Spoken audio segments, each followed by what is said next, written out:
All right. Well, welcome back to the sixth podcast. And we were talking about this gentleman for a long time. I think on every episode you were mentioned on this.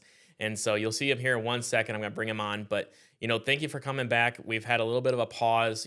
My business has quadrupled in the last 90 days. So it has kind of just taken precedent over this.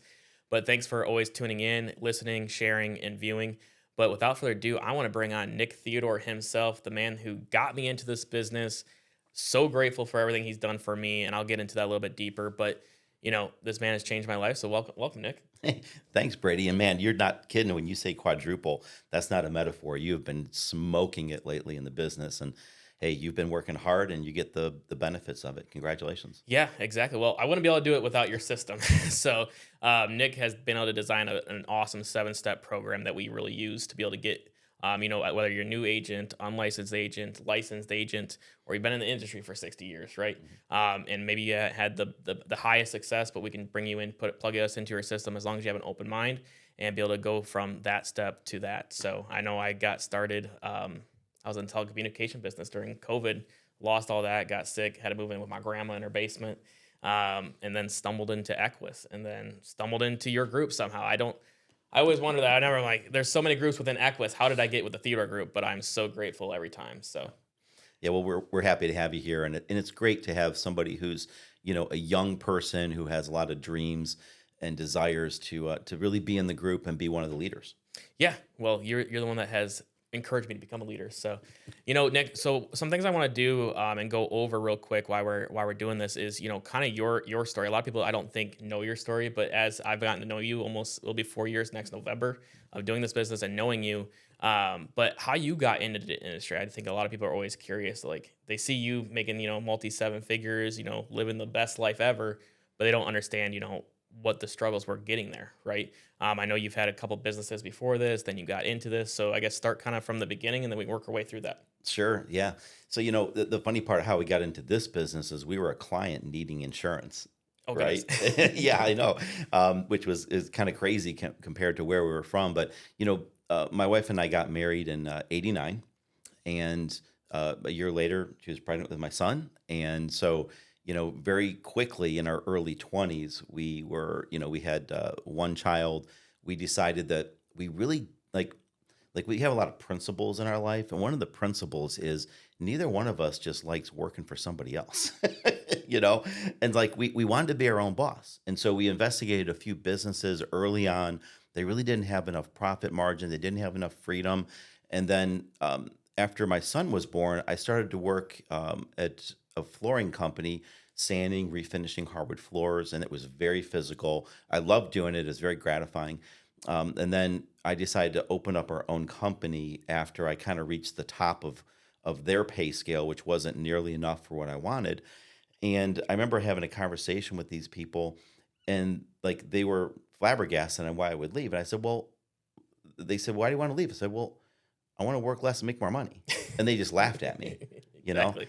And our business was probably about 10 times the size there's ever was Oh, in the geez. same location. So, they weren't laughing for too long. And we ended up selling ours for almost $500,000 about 13 years later. But I enjoyed the fact that we could do what we wanted when we wanted to do it. So we've never really had this budget ever in our life because when you work for somebody and they're going to say, we're going to pay you X amount of dollars, you have a budget. Is a fixed income, no matter how big the income is. When you're working for yourself, you can make decisions to work a little more, get a little better, and all of a sudden that income goes up. But we sold the business back in '04, and then we got into real estate in '05. And if you look backwards, that was like the worst time in history to start investing into real estate. We were flipping houses, and a lot of that money that we had made on the sale of the real estate, or the sale of the flooring company, was basically sucked out by the real estate transactions. I mean, Exactly. we had houses that were projected. You buy them here, and they're projected to go here, and you fix them up, and they sell for less than what you bought them for. It was just there was nothing ever like it in the real estate market. And so we basically worked our butts off. We finally in 2008 made about 360,000 in real estate, and then just everything crashed right after that in '09, and we are just like left holding the bag on about 30 plus properties, and it was pretty rough. That And sounds really rough. I couldn't even imagine losing that much money. That'd be it crazy. it was a lot. We had three Porsches at one point. We had to sell all those, and actually my wife was looking for an insurance policy for her mother. So, because her mom wanted life insurance without an exam, and so she went online and Googled it, and she became what we call a lead, right? Right. And so this guy from Detroit, Michigan, called, went to my mother-in-law's house, who we lived next door to them, on about a 6-acre property, and my wife sat with her mom to make sure this guy wasn't going to rip her off, right? And she ended up getting a policy, and at the end, the guy said, "Oh, by the way, do you know anybody looking to do this? Because we don't have anybody in the area. I came from Michigan to work this weekend." And my wife says the obvious question, "Well, yeah, how much money did you make last year?" And he said, "About 150 grand," which was not very exciting for Cindy Theodore. Um, and then she said, "Well, how much does the top guy make?" And he said, "Well, we got guys making over $1 million." She's like, "Give me your card." There you go. And then that's how we got into insurance. And the first full year, which was 2010, we ended up making 185 grand, and then 210 the next year. And then the next couple of years, it became a little more difficult. And so we never made more than that 210 until we came to Equus Financial. And then that first full year, we made 265, 507, 655, then over $1 million. And then the next year was over 1.5, and we were approached by Brian Adams, and we were integrity marketing partners. Yeah, and I think just hearing the trajectory, essentially, it was either you or your wife always looking for something better, right? You're always wanting to better yourself, always want to kind of take the risk. Why do you think you guys always decided to take the risk and do new things? A lot of people get into their 9 to 5, like you said. You have that ceiling, you have that cap, you have somebody that literally tells you when the clock in, when the clock out, what holiday you can work, what holiday you can't work. If you have somebody pass away, how much time you get off. I guess what made you kind of want to leave that cycle and start like essentially betting on your guys' selves? Yeah, I would say, because first of all, we're not afraid. We're not afraid of risk, because we're focusing on the reward. And when we're in control of it, see, like if we're going to take the shot, then we feel good about it. If somebody else can take the shot and I'm betting on it, I have no control. And so we always felt, hey, if we can take the shot, we're going to make it. And it's not just like one time. It's like you're always taking shots. And the majority of the time when you can make those shots, you move forward. Are there ups and downs? Absolutely. I mean, hey, if it was that easy, you wouldn't make much money. But with my wife by my side, business partner since 1992, it's difficult for us to fail because we have enough drive and determination. Now, there was no correlation between a hardwood flooring company and flipping houses and life insurance. Like, they're totally different. All different sectors. All different things. But the common denominator was, we're willing to learn. We're willing to give it everything that we got, and we're going to make excuses when we failed. So based on that, see, I think we could do really anything and succeed because we have drive and determination. The last thing you need is experience and talent. There's a lot of experienced, talent, broke-ass people out there. Are you allowed to say that on this one? Yeah, you can say whatever you want to say on that. There's a lot of broke-ass people out there that are extremely talented and have lots of experience. They just lost their drive. Right. And to me, that's so sad. But hey, we're in America. So we're about to cross over into 2024. And there's so many people in this country that are like, I'm going to do this in 2024. I'm going to reach this. I'm going to do that. And we live in a freaking country that's the greatest one on earth, by the way. But we live in a country where you take the first freaking day off. Yep. It's like, okay, you got all these plans. Let's take a day off to start it. It's like, what? Seriously?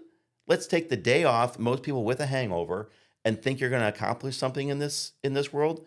Nope.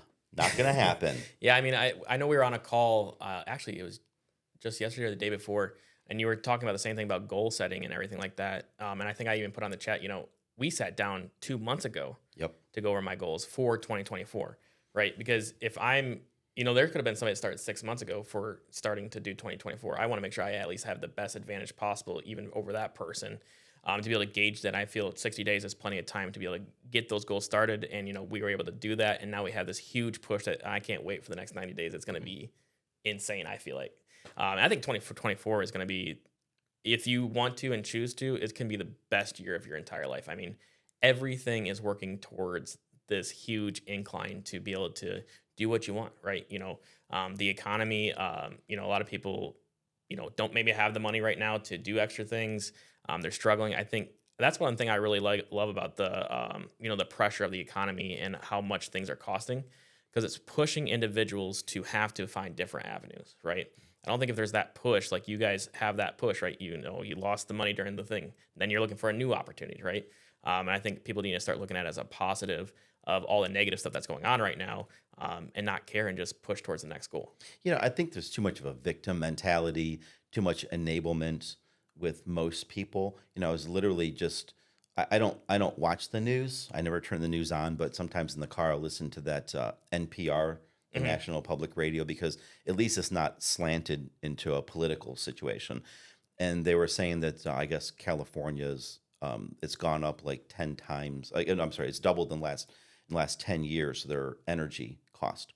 And so for a lot of people, like an apartment, you'll have a $500 energy bill for your electric in the Goodness. summertime, right? And like they interviewed this young guy that lives with his brother and the mom, and the guys are in their 20s, and they're saying how difficult it is to be able to pay the bills. I'm thinking, you got two guys, and now the mom's got medical situations, so she can't work evidently, um, but there's two grown ass men in their 20s, and they can't even support a mom in an apartment. And it's like, really, a $500 energy bill? That's what's killing your life? Hmm. I'm like, how about get yourself another job? Exactly. How about do something, work your butt off to get out of that situation instead of just being a victim your entire life? But there's too much of that. And like, people want so much equality given to them instead of earning it. That's not how life works. We're in a capitalistic society. You can go out there and get whatever it is that you want legally if you've got drive and determination. And it helps if somebody's helping you. But our first two businesses, we had zero people helping us. You're their competition. Why would they want to help you? Exactly. Like in our industry, there's people that want to help you because they're financially invested to do it. You can call it a mentor or whatever you want, but it's like, man, in this one, when I came in, I'm like, you're really going to help me do this? He's like, yeah. I'm like, freaking awesome. Let's go. Yeah, it's one thing I wanted to say too. I know I've started running into it. How many times do you think that you've seen? I'm sure you don't have these people anymore in your life, but as you were building your business, they say, "Oh, I wish I had that," and it's so frustrating because it's like you saw where I was, but now you see all this, and you forgot about everything that I had or was doing before. Yep. I remember, let's see, it was about a year ago. We're up in Cleveland and it was the fall time and we were at the Rod Stewart concert. He's like, I saw him like 30 years ago, but now he's like 78 and he was killing it. Aged like wine. Absolutely killing it. He was so good. It was shocking. And I turned around and there was one of my buddies from that I kind of grew up with, and we started talking and we were talking about the success and everything because he had heard, what had happened with us. And he goes, man, you're just in the right place at the right time. And I felt like getting into it with him. I'm like, yeah, I wasn't going to explain it to him because like he's never going to change the way he thinks. But it's like, you know how many people in the right place at the right time and never execute what it is? It's not like a coincidence. It's like, why are there only a few people at Equus Financial that have, gotten to a seven-figure income? Because it's offered to everybody. There was a bunch of people that got started day one with Equus Financial that completely did nothing. They were at the right place at the right time, but they didn't execute it. See, the difference is you have to execute when you have an opportunity to do it. And that's what Cindy and I did. And we were not going to let this opportunity pass us by. Yeah, and it's crazy to think about, even with just as Equus, they say right place, right time, but this was started in 2016. That's 15. 2015, Yeah. right? So that's a year before I graduated high school. Yep. And yet I can come in, 3 years ago and still be able to build an amazing business. So I don't think it's like you said, it's not right time, right place, or whatever you want to call that. It's literally just whether or not you want to work your butt off for it, right? Mhm. A lot of people aren't willing to do that. I spend 13-hour days Monday through Friday building what I want to build, but so then I can take the next 60 years off. What the difference is that you have to. Yeah, too many people think that it's things are coincidence, or they'll say like, "Oh yeah, you're in the right place at the right time," or "Oh, everything happens for a reason," or "Oh, you're privileged," or like they'll try to excuse out the success, but then victimize themselves and make them feel better about it. There's this whole thing today about, "Oh, this person's privileged." Well, you might be privileged because somebody else worked their butt off, like your parents. Like my parents decided to move out of their house in Cleveland, Ohio, and get into the suburb when my dad had a house 100% paid off to take on a new mortgage again to put us in a better situation with a better school system and a better neighborhood because he saw it was happening to the neighborhood in the city. So he sacrificed. So if you want to call that privilege, I call that being a good parent. Right. See, like if you're not coming from privilege, then maybe you should ask your parents why not. Yeah. See, and then those people that are coming from, oh, you're privileged. It's like you want the same thing for your kids. That's your job as a parent. Dr. Phil says two things.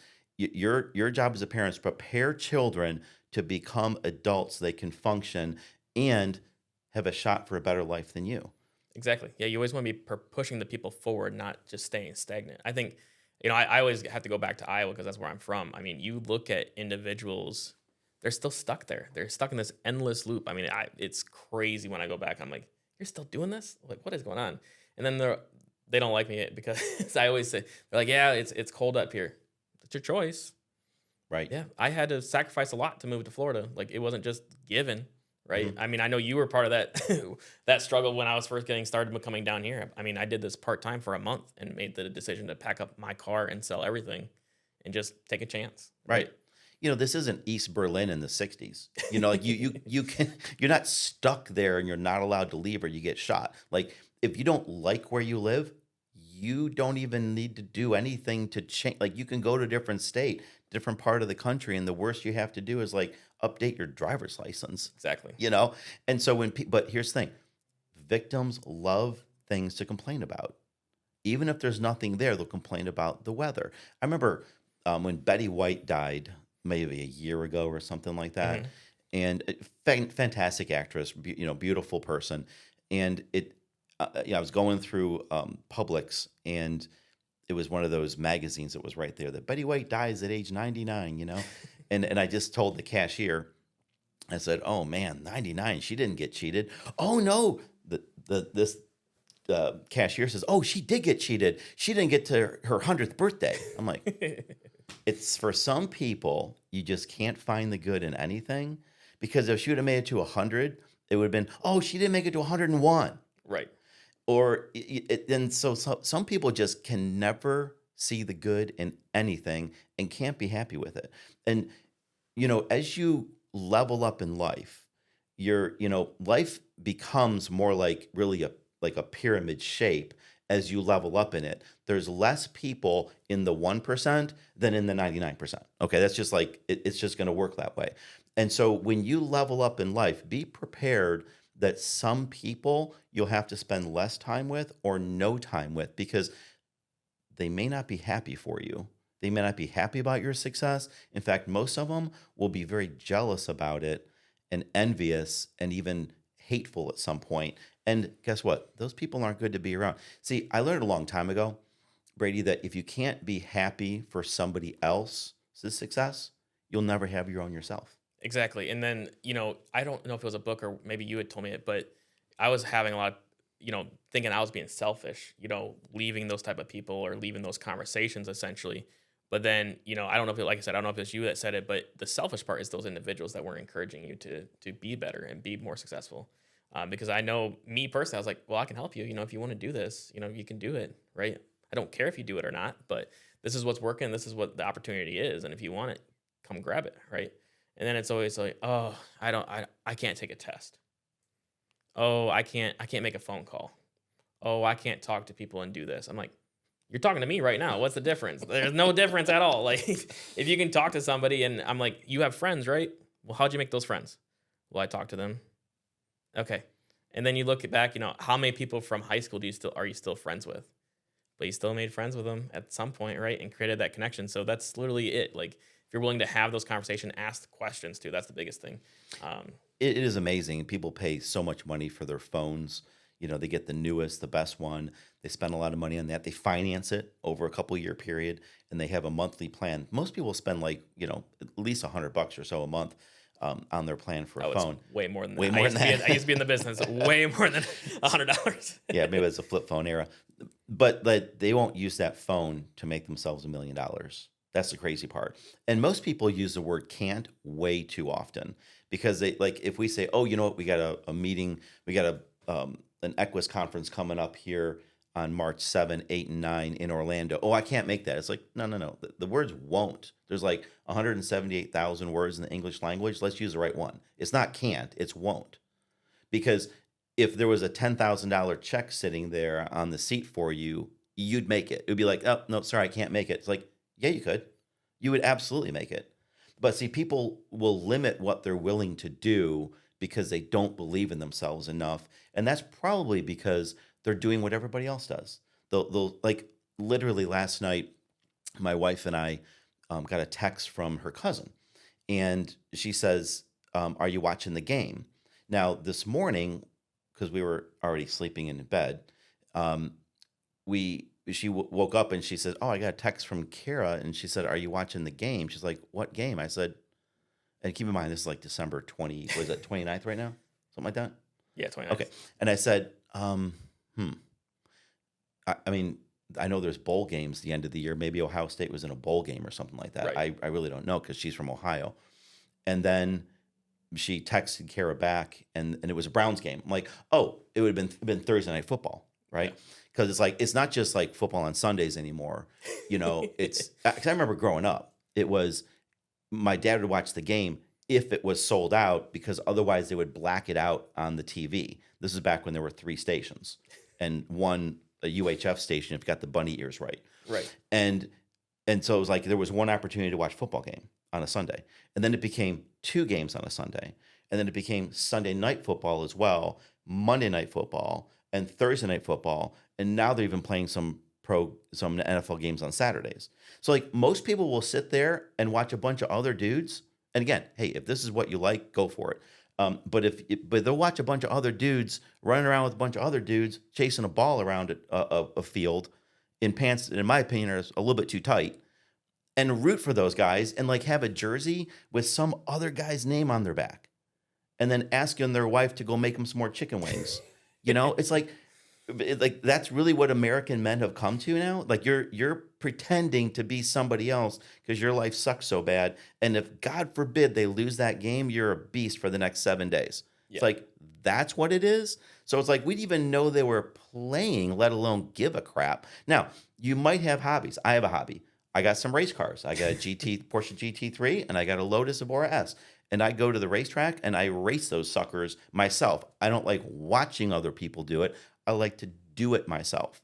But see, most people in this world are miserable and underachievers. So if you do what most people do, you'll get what they got. I did tell my wife the other day, because it's a pet peeve of mine, what people do. And again, hey, if Jared Ewing wants to watch football all day, God bless him. You know why? 'Cause he's built a freaking empire for him and his family. Like he's been a 7-figure guy longer than us.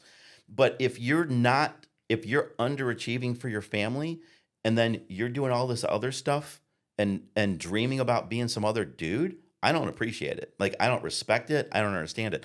I told her, I said, what if the culture was the women got together for Saturday and Sunday and watched soap operas and like the Real Housewives of whatever county, and they dressed up like them and they had their names on the back of their shirts, and then the guys had to cook for them all weekend and bring them wine and cheese and everything, and then those women were all getting fat while you're cleaning the house. Like, because that's the role reversal here. And like these women, like I don't see that they probably are thinking this was the guy they wanted to marry, when he's rooting for some other dude with the other guy's name on his back. I just don't get it. I see people walking around with Kobe Bryant jerseys, and the guy, I'm like, you're 350 pounds. Like, that's a 5XL. Right. Like, you ain't Kobe, bro. You ain't Kobe. You're not even getting close. And you could, though. I mean, anybody can do anything. I mean, it's funny you bring up like Kobe Bryant, and then I think of football, I think Tom Brady. But these people that you're thinking of are people, if you actually listen to what they have to say. Like, I was listening to Tom Brady was doing an interview. He was like, I just didn't ever want to give up.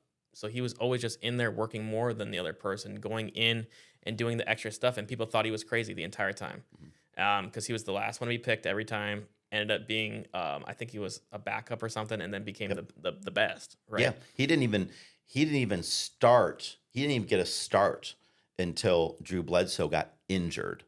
And I remember back then, the whole thing was you can't lose your position to an injury. So it was expected that and then Tom Brady went on to win the Super Bowl, but it was expected that when Bledsoe came back, his job was there. And it's like, no, it ain't.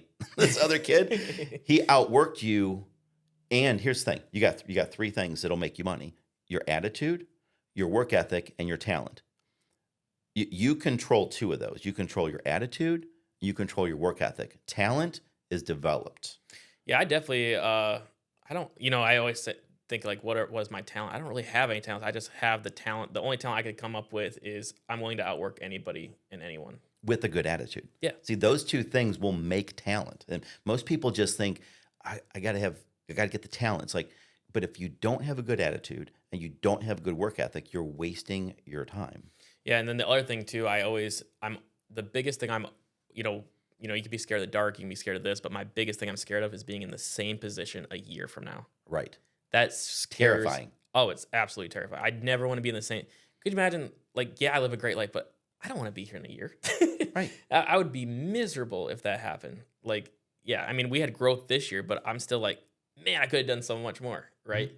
And so I think that's the kind of the ironic part too, is that even when you're maybe, at home watching the football games and you're around all that culture, right?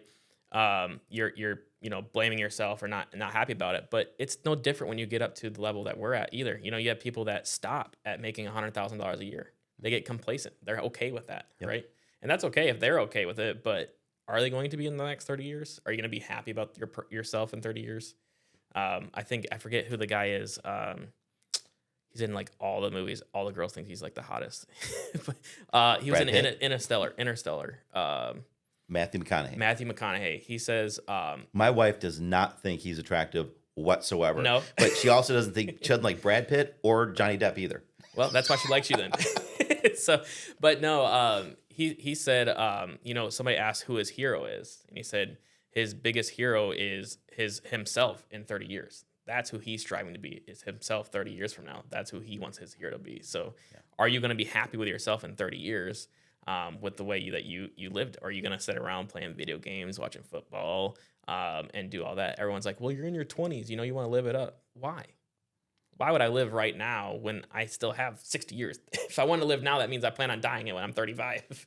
Yeah, and the other thing about that is most people think living it up is going out and having a good time. When you achieve something, that's living it up, okay? Like these people like Elon Musk and some of these people that are extremely driven, that's what living it up is to them, achieving something to leave a legacy and enjoy it along the way. It's like, it's not like you're working all the time and never enjoying anything, but, to be able to do something better this year than last year, and it was something that you really wanted to do, and whether it's, hey, being able to give more at your church or an institution, being able to set up a charity or nonprofit. Maybe it's, getting a nicer house or a car or, improving your own health.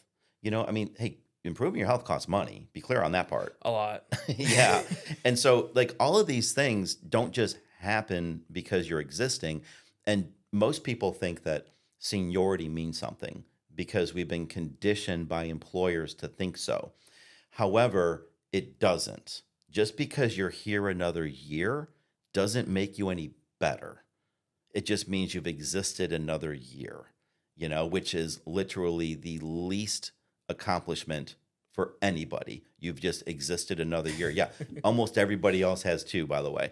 And so when you think about how are you going to do that? Well, you got to change people you hang out with. You got to change the way you think. And the way you do that is you're going to have to get in and either read books, listen to podcasts like this, listen to books on audio. I think one of the best ones is Secrets of the Millionaire Mind by T. Harv Eker. And it's because we've been conditioned to think the way that we are, or the way that we do, based on our formative years, growing up prior to age 18, 20. That's when we're the most influenced by people that are in charge, people we look up to, parents, teachers, role models.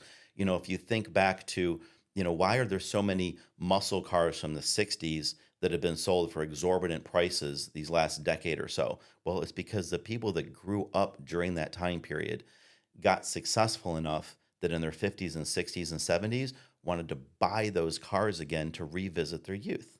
I mean, I'm selling 2 cars at the Mecum auction in Kissimmee in about a week. A week from today, my G-Wagon goes up on the block. Heck yeah. Then a week and a half later, my GT3 goes. And like, oh, you're selling your GT3? Yeah, I want a GT4 RS. It's a better car. Yeah. I want to level up in that too, right? I want to be able to increase my my speeds and get my times lower at Sebring. And so people like what they had when they grew up. But if you never change the way you think, you gotta address the way you were taught when you're growing up. And Secrets of the Millionaire Mind does that. See, you were taught by your parents to think a certain way and to live a certain way. And that's a blueprint that got imprinted on you.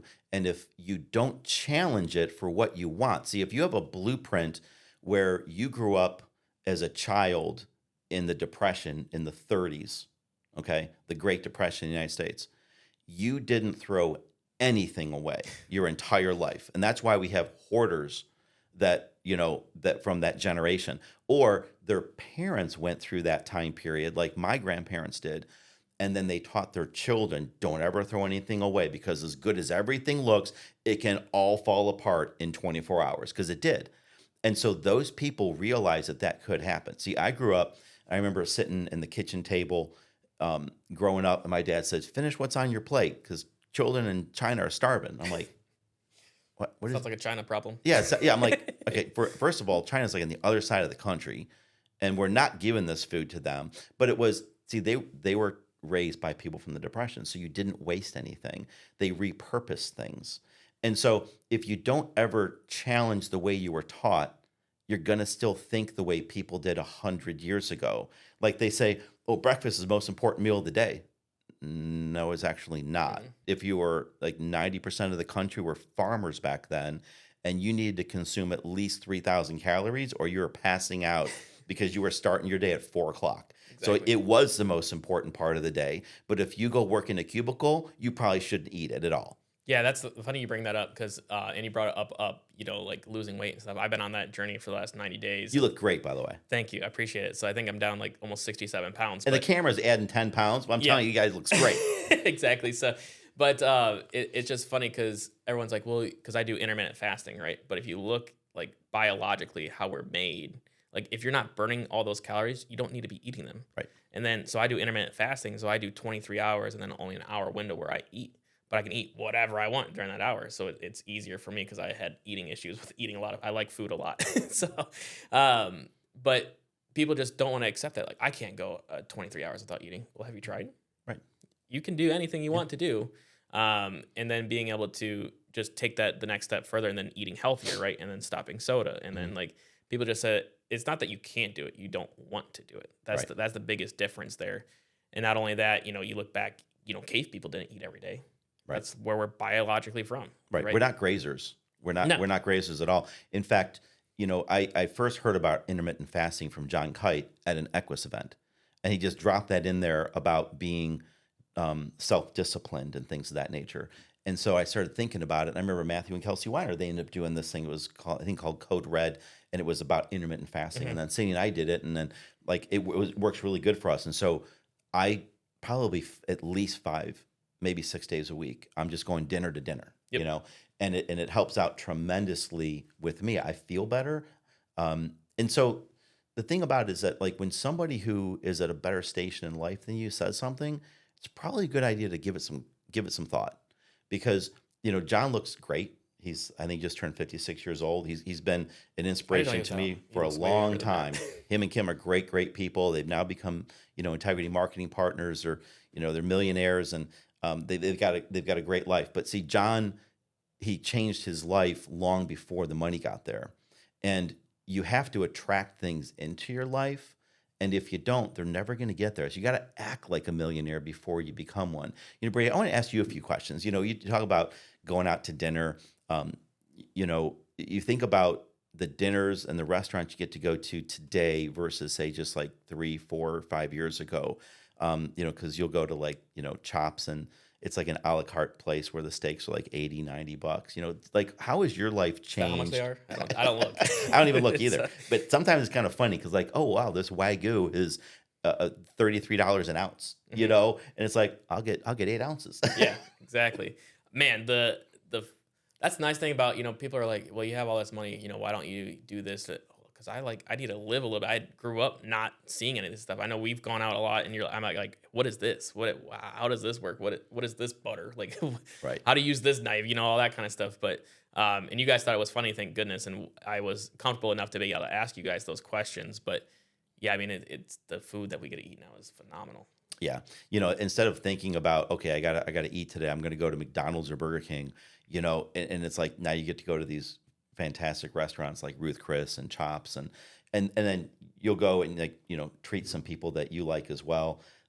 We were just at the Jungle Tiki over in Cape One of my Coral. favorite places. That's a fantastic place. So think about like the vehicles that you drive now versus what you drove back 4 years ago. What's the difference? Big difference. So I had a Ford Fusion, and then we had a Tesla. I say we because you came came in, went and got picked up, and we because I insinuate a lot of everything I have to you guys, and so I'm so appreciative for that. So that's why I always say we, because I wouldn't be here without you guys. But no, it went from a Tesla that had to float away. Great perks of living in Florida, right? Hey, we Right. live here, but there's some downsides sometimes. Every once in a while. Very rarely, but Yep. and then we have I have the BMW now. And then we're looking to, if we get some insurance things figured out quick, then I have a couple more cars that next year we're definitely going to be getting some, and I'm going to get on that racetrack with you. It's on my Yeah. list to get done this year. So That's awesome. Yeah, it's a lot of fun. It's a great time. So what about like where you live? Because you mentioned you had to go and live with your grandma's house. yep. So what year was that? So this was 3 years ago, last November. Well, I got started. So my very first career was I was a server at IHOP. Did that for almost 4 or 5 years. Was a manager at like 17, 18, like super young. A lot of folks didn't like me there because they were super old, still working. Have you ever been to it and see servers at IHOP? They're always like 60 or 70 years old. Yeah. And then if you ask them how long they've been working there, oh, I've been working here 30 years. You've been here for 30 years? Yeah. And I was getting stuck in that cycle there, and then it's always somebody asking you a question like, why are you still doing this, right? So then I got a job while I was in college in Iowa. I went to high school down here, then I went up to Iowa because I had a scholarship, and then I was there for a year and a half for the scholarship, still working at IHOP, but then I was just getting exhausted doing that work essentially, and they made me mad one day. And I went into ironically enough, a phone store, and the guy had asked me like 3 times, like, you want to come work with me for part-time? Finally, I had enough. I was like, you still got that part-time job? The funny part is I don't think he was probably excited that he hired me about 8 months later, because I started out part-time, went to full-time, assistant manager, #1 business rep, and then took his job. Yep. And so, and then did that for a while, but how I got led to the insurance industry, my mother passed away 4 years ago, and the job told me I had 24 hours off. Now that's not 24 hours like of my work time. That was 2 days off, right? So I got Friday, Saturday. We weren't open Sundays, so I got Sunday off, but I had to report back Monday morning no matter what. Like, and if I didn't report back, I was fired. Wow. And then so that's kind of where I made a decision that I have to find something different. I will never work for another person in my entire career, like ever. And I didn't care what I had to do to make it work. So kind of fast forward, it was like 2 weeks later, I just kind of walked out and stuff. So then went and got into the insurance industry. Did not do well, but I tried to do it. Literally used every single ounce of all my resources I had. I think I had like $15,000 limits on credit cards. I had no credit card debt before then. Went $15,000 in debt just trying to make it work because I was so determined not to do it. Um, I'm so thankful COVID happened because if COVID didn't happen, it wouldn't have pushed me to find something different. Mhm. So lost everything. I mean, I remember, going through that whole thing and, ran out of the credit card money. So then, I'd work Monday through Thursday. Then Friday, Saturday, Sunday, I'm selling all my stuff that I have in my house. I mean, selling the bed, selling the couch, selling the outdoor furniture, selling, because I had lived in a beautiful place and had a lot of things because I was really good with my money, with building up my career and everything like that, and being able to build my credit and all that kind of stuff. But you got to keep on trying and doing things. So COVID happened. I got COVID before it was cool. And then, We did too. yeah. We got it. It was December 26th, day after Christmas of 2019. Oh, geez. Yeah, Yeah, that was right. we just thought it was a really bad flu. It was really bad because we're like, man, this really kicked our butts. We Yeah. didn't even know COVID was a thing yet. We might have been like patient zero or something. Right. I don't know what I mean. It was COVID for sure, and they didn't even have test kits or anything. But I have never been so sick to where my bones hurt. It felt like I was going was tough. through growth spurts again with my legs hurting. Oh, it was not fun. But essentially, lost my house there. I had already sold all my furniture, so it was pretty easy to move out. So that made things easy. So, but moved in with my grandma. Thank goodness, she let me do that. First time not working since I was 14. So I was able to take, I think it was only 3 months off, but was getting some unemployment to try to, figure out what I wanted to do again. And then I found you guys again. So, and it's funny, after 3 months, I was like, this sucks just sitting around all day and doing nothing. Like, Right.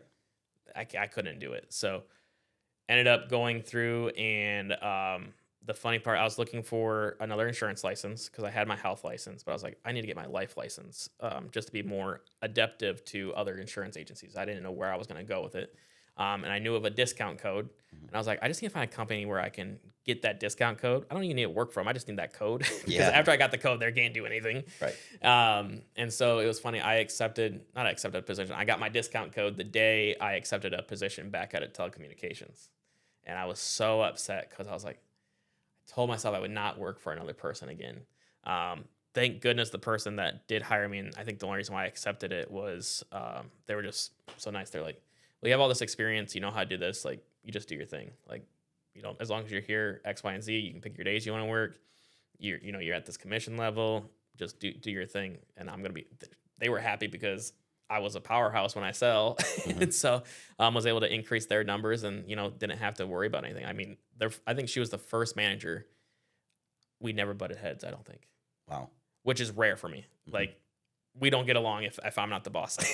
So did that for like literally 90 days while getting my studying for my exam, and then did this part-time for a month. And then I think that's when, I don't know how we got on the phone or why we got on the phone, but somehow you told me I need to move to Florida. Do you remember that conversation at all? I do. It's because, back then everything was still face to face. And I think the struggle was there weren't enough leads happening locally. And I said, man, we're getting loaded down here in Florida. I said, the weather's nice because, like, you're always talking about, oh, it'd be really cool to move there and stuff. And so I said, man, why don't you just come down and move, And because you said your grandma was in Cape Coral, right? Mm-hmm. And so, surprisingly, like I definitely knew at that point you were a man of action because, like, you said, okay, and then you did it. See, most people say okay, and then you have to revisit that conversation again a few times before it happens. But you did it right away, and I said, okay, well, hey, if you're gonna trust me, then we're gonna make sure that no matter what happens, we're gonna help you as much as we can, so that you don't regret that decision. And there was a couple of times where we helped you out with a few things. Yep. That because we believed in you, give you like $700 or $800 for leads one time, and you turn that into thousands and thousands of dollars, then you're off to the races. But every time that you have a shot, it seems like you make it. Or if you don't, you shoot quick enough again so that there's not a lot of time in between. So that's what we respect about you guys, because you're on your own, and now you live in this beautiful 3-bedroom townhouse in a gorgeous area.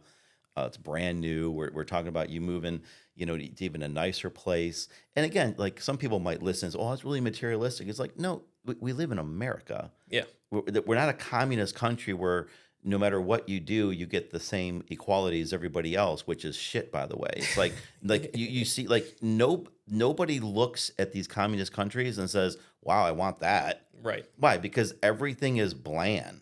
Like there's nothing exciting about their lives. They're just existing. And it's like, this is freaking 2023, almost 24. It's like you can do whatever you want at whatever level you want if you've got some desire and ambition. But if you don't, well, hey, like they said in the movie The Departed, world needs plenty of bartenders. Yep, that's true. We do need bartenders. That's really important. So, but no, it's funny that you bring up materialistic because I've been told I've been that all my life. I don't know what material. I don't even know what is defined as that. But I mean, if having nice things and living a great life is materialistic, then I guess I'm materialistic. I don't know, but Well, it's and sometimes people think that if you have a lot, you're materialistic. Most of the time, the people that are talking about that are the ones that really are. They're just jealous about it because they don't have anything and that's all they want. And then they'll be jealous at you over it. So it's like, yikes, now they're materialistic and they're jealous. That's the worst, When you talk to people that have a lot of stuff, it doesn't really mean that much to us, yeah, because like we're all on a level playing field. We all have 24 hours in a day. And we all have like the ability to do whatever it is that we want, and we all can think how we want to in this country too. So all of those things, we all control them, but yet some people will say, "Oh, I don't have time for that." I'm like, are you in a different schedule than we are? We all have 24 hours, but why is Elon Musk able to do what he does and yeah. Warren Buffett, but other people are on welfare their entire life? It's because the way that they think and the way they use their time. And that's why people will be victimized. Say, "Well, I can't do that. I'm not privileged. You're lucky." It's like, But if it's you look none of that. into it, so there's a guy named Dave Ramsey, if you know who he is. Don't like a lot of his philosophy. So the one thing he always asks is, how much did you actually inherit of this money? Love that question. He's like, I think he said it's like 0.25% of people actually inherit any money. Everything else was earned. Mhm. So it's like you have the opportunity to earn it. It's just whether or not you want. Like I always think back to Jordan Belfort. I love that movie, but not a very good guy. But he said I've been a broke man and I've been a rich man. I'm always going to choose rich because it's a great lifestyle, Mhm. right? And same thing. I mean, I grew up so poor. I think that's why I have so much ambition to have nice things, and that's why I said I don't know what materialistic is because I never had this type of stuff. So I'm like, I just want to have it because one, I work my butt off, and two, might as well have it if you can have it, right? I don't want Right. to live in a shack. I did that all my life growing Yeah. up. And then you get to share it too. Yeah, that's You the other know, thing and too. here's the other thing. Like when you make more money, you pay more taxes and you get to pay for more broke ass people to be on welfare. They should appreciate it. Well, unless you're smart and you just don't have to do that. So Yeah. if you're a business person, that's the nice thing about it too. It's like, people get mad because Donald Trump doesn't pay any money, but if you look at all the stuff that he actually gives back and does, that's where all of his money's going. Like, why would you not be happy with that? Like, that's why we do profit sharing. There's Mhm. reasons behind everything, but why not give somebody an extra chance to do Right. that? Like you guys gave me, I remember one time I was like, couldn't pay rent, couldn't do this. And then ironically, T-Mobile reached out to me again. They're like, we're going to give you, like, it was like the holy grail for normal people for corporate America, right? Mhm. It was like, you get company car, full health benefits, you get a stipend per month and a company credit card. They offered me $150,000 salary, right? And then I was telling you, I was like, I think I'm gonna have to do this, part time. I don't want to stop doing this, but I need to have this cash flow. He's like, well, you bet on yourself this much. What if we give you $700 or whatever? You didn't even tell me an amount of money, by the way. You just said go buy whatever lead you want to go buy, Mhm. and we'll pay for it. Yeah. I'm like, really? Because you're the first person to ever help me out, like ever, like in that aspect, like financially or anything, and to believe in me, like I believed in myself. And so went in and did that. You're like, just give it one more week. Like, what's one more week, right? Yep. Your bills are still going to be there in a week. They're not going to kick you out in a week. Might as well try it, right? I was like, all right, if you're going to give me money, I'm going to try it. Yep. So, and didn't have money for a hotel at all. Like a lot of people don't like. It was a struggle getting this thing going and moving and starting the flywheel effect, as we call it. And so, but my brother's a truck driver. I grew up in Iowa. I know how to rough it, right? Mhm. So just took my blanket, took my pillow, had my car, went up, worked. It was like, I don't know, 6 hours north. And it was freezing, by the way. I did not know Florida got that cold. Slept at a truck stop in the back of my car. Woke up to frost on the windows. That's what crazy. I was like, there's frost in Florida?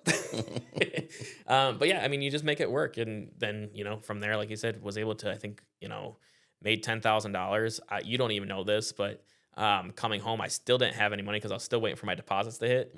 So first and only time ever, I downloaded an app, and I didn't even know you could do this. I was like, how to get a payday loan, because I knew they existed. Yep. And I was like, how can I do this like on an app? So I was able to do a payday loan and slept in my car. I was like 2 hours from home. So I'm like, oh my God, I couldn't just make it 2 hours more because I didn't have gas money. And so got the payday loan. The next day they had the money deposited in my account. It was like $300. And then 2 days later, or no, the next day, because it was a Saturday, Sunday, and then Monday, the deposits hit, paid off the payday loan, no interest, no nothing, and was able to get home. And then I had that cash flow. And then I learned from that mistake of like not spending all my money and keeping that chunk there to be able to keep on investing in the leads and keep on growing the business from there. Well, you become a smart business owner and a CEO.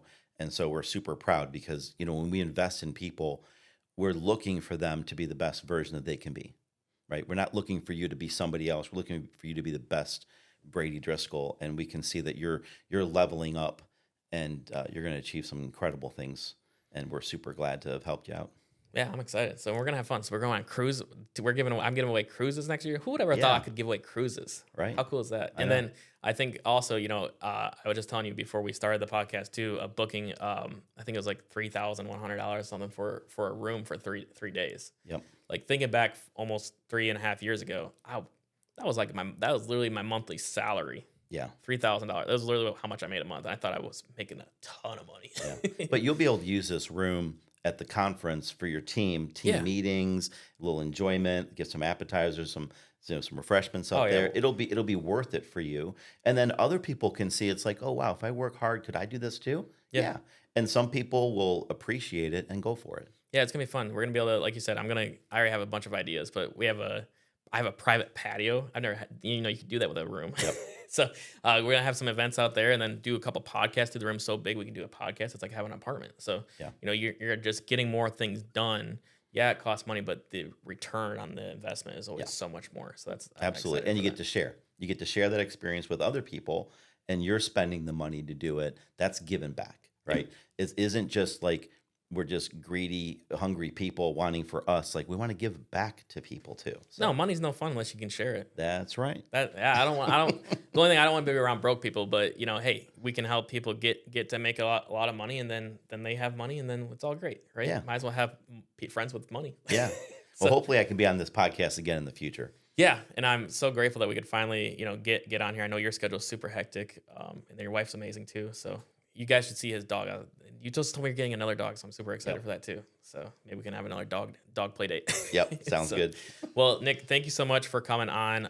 Really appreciate it. Appreciate you as always. Can't tell you thank you enough. So, but you guys, thank you again for watching the podcast. Thank you for liking, subscribing, share this. Some folks don't understand that there's simple opportunities out there. You don't have to have a degree to do what we do. You just have to have a hard work ethic and be willing to talk to people. Yep. Right. That's Barry Clarkson, our CEO, says all we promise is a hard time. So, which is a challenge. It'll be a challenge. Yep. So this isn't like you come in and get rich really quick. I mean, it's taken me 3.5 years to grow some wealth, and it's going to continue to take time to build it even higher if I want to. Yeah. So. Or you could work someplace else for 3.5 years and gotten a 2 to 3% raise every year. Whoop-de freaking do. Yeah, I think I've gotten 100% raise almost every single year. Yeah, so, that's the way to go. Yeah, so I'll take that anytime. But thank you guys as always. Like I said, share this to your friends. And hey, if you're watching this and you think that you're interested, shoot me a text. I get my numbers everywhere. You can find it. If you can't find it, my number is literally 319-654-5211. That is my personal direct phone number. Yep. So literally hit me up if you want to. We'll talk personally. I'm not scared to talk to anybody. So sounds good. All righty. Thank you so much. Take care.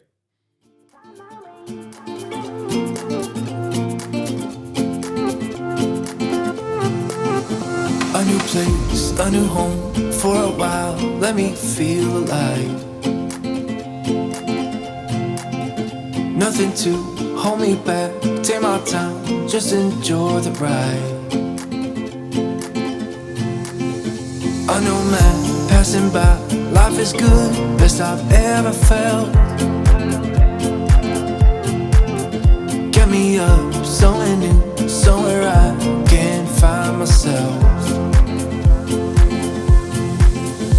Oh, I feel so alive.